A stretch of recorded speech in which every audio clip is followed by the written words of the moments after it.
অভিষেক এলেন, মন জয় করলেন কোলাঘাটবাসী। শুক্রবার পূর্ব পাঁশকুড়া বিধানসভা তৃণমূল কংগ্রেসে প্রার্থী অসীম মাঝির সমর্থনে কোলাঘাট কেটিপিপি ময়দানে জনসভা করলেন অভিষেক বন্দ্যোপাধ্যায়। এদিন জনসভায় এলেন অভিষেক বন্দ্যোপাধ্যায়, তবে মন জয় করলেন কোলাঘাটবাসীর। নিশ্চিত জয়লাভ করবেন পূর্ব পাঁশকুড়া বিধানসভার, এমনই বার্তা দিয়ে আগামী দিন কোলাঘাটবাসীর দীর্ঘদিনের সমস্যার কথা করবেন, এমনটাই আশ্বাস দিলেন অভিষেক বন্দ্যোপাধ্যায়। মূলত কোলাঘাট পাঁশকুড়া ফুলের এলাকা, কয়েক হাজার মানুষ ফুল চাষের উপর নির্ভরশীল, কিন্তু দীর্ঘদিন দাবি ছিল এলাকায় একটি ভালো হিম ঘরের। ফুল বিক্রি না হলে চাষি ও ব্যবসায়ীদের কপালে ভাঁজ পড়ে, কারণ অবিক্রি ফুলগুলি ফেলে দিতে হয় নদী বা খালে। অন্যদিকে কোলাঘাটবাসীদের দীর্ঘদিনের দাবি ছিল নদীর পাড়ে বাঁধ মেরামতির। এই দুটি দাবি আগামী নতুন সরকারের প্রধান গুরুত্ব থাকবে বলে জানান অভিষেক বন্দ্যোপাধ্যায় এই কোলাঘাটের জনসভায়। এদিন অভিষেক বন্দ্যোপাধ্যায় আরও বলেন, যতই বিজেপি লাফালাফি করো, এবারে ওদের আসন সংখ্যা 50-এর মধ্যে বেঁধে রাখবো। যতই রাজ্যে অফিসার পরিবর্তন করুক না কেন, বিজেপিকে 50-এর নিচে নামাবো, এমনই অঙ্গীকার করলেন অভিষেক বন্দ্যোপাধ্যায়। তিনি আরও অভিযোগ করেন, বিজেপির কাছে সব আছে, ইডি আছে, সিবিআই আছে, জ্ঞানেশ কুমার আছে, তবে বিজেপির কাছে সব থাকলেও মানুষ নেই।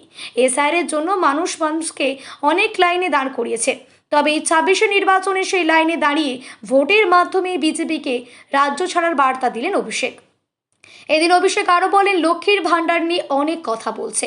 যে সমস্ত রাজ্যে বিজেপি রয়েছে তারা 1500 টাকার লক্ষ্মীর ভাণ্ডার জনগণের জন্য করে দেখাক, এমনই চ্যালেঞ্জ করে দিলেন কোলাঘাটের সভা থেকে। নতুন সরকার এলে অঙ্গীকার করা হয়েছে তা আজীবন লক্ষ্মীর ভাণ্ডার নিশ্চিতকরণ। বাড়ি বাড়ি নলবাহিত জল প্রত্যেকের বাড়িতে পৌঁছে দেবে। প্রতি ব্লকে দুয়ারে স্বাস্থ্য ক্যাম্প করার পরিকল্পনা রয়েছে। আগামী 5 বছরে প্রত্যেক প্রবীণ ব্যক্তিরা যারা বার্ধক্য ভাতার আবেদন করেছিলেন তাদের আবেদন 6 মাসের মধ্যে নিশ্চিত করা। রাজ্যের মানুষের পাশে সর্বদা থাকবে এই রাজ্য সরকার। তাই উন্নয়নের স্বার্থে এই তৃণমূল সরকারকে পাশে রাখার আবেদন জানান অভিষেক বন্দ্যোপাধ্যায় কোলাঘাটের নির্বাচনী সভা থেকে। নমস্কার।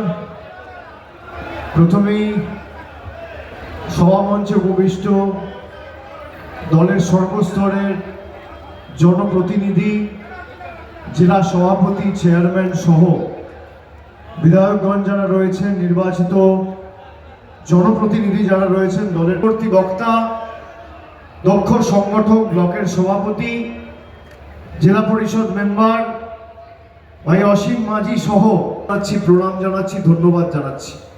লোক ঢুকতে শুরু করেছে। এই গরমের তীব্র দাবদাহকে উপেক্ষা করেও বিপুল সংখ্যায় মায়েরা, বোনেরা, ভাইয়েরা, সহকর্মী সকলে উপস্থিত হয়েছে। মাঠ প্রায় কানায় কানায় পূর্ণ।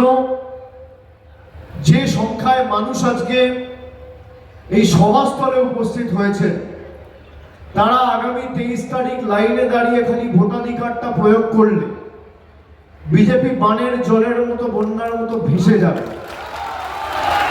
যারা আমাদেরকে দিনের পর দিন আমাদের অধিকার কেড়ে নিয়ে, আমাদের প্রাপ্য হকের টাকা আটকে রেখে আমাদের বঞ্চিত করেছেন, এই ভোট বা এই নির্বাচন তাদেরকে শিক্ষা দেওয়ার নির্বাচন।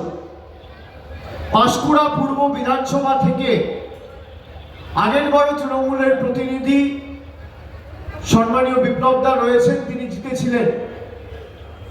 এবারেও আগের ব্যবধান টপকে আমাদের আরো ভালো ফল করতে হবে এবং চতুর্থবার মমতা বন্দ্যোপাধ্যায়কে বাংলার মুখ্যমন্ত্রী করার ক্ষেত্রে পূর্ব মেদিনীপুর এবং পাঁশকুড়ার প্রত্যেকজন যাতে অগ্রণী ভূমিকা পালন করে, আমাদের কার্যত এটা সুনিশ্চিত করতে হবে।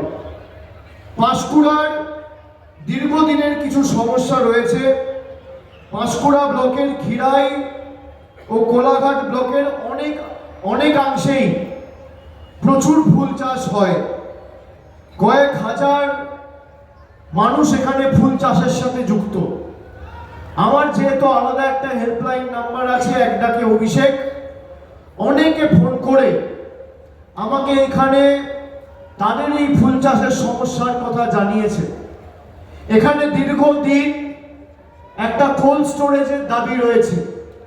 বর্তমানে পাঁশকুড়ায় একটা প্রাইভেট কোল্ড স্টোরেজ রয়েছে, কিন্তু আমাদের সরকারের যে বাজেট মমতা বন্দ্যোপাধ্যায় ফেব্রুয়ারি মাসে আমাদের সরকার বিধানসভায় পরিবেশন করেছে।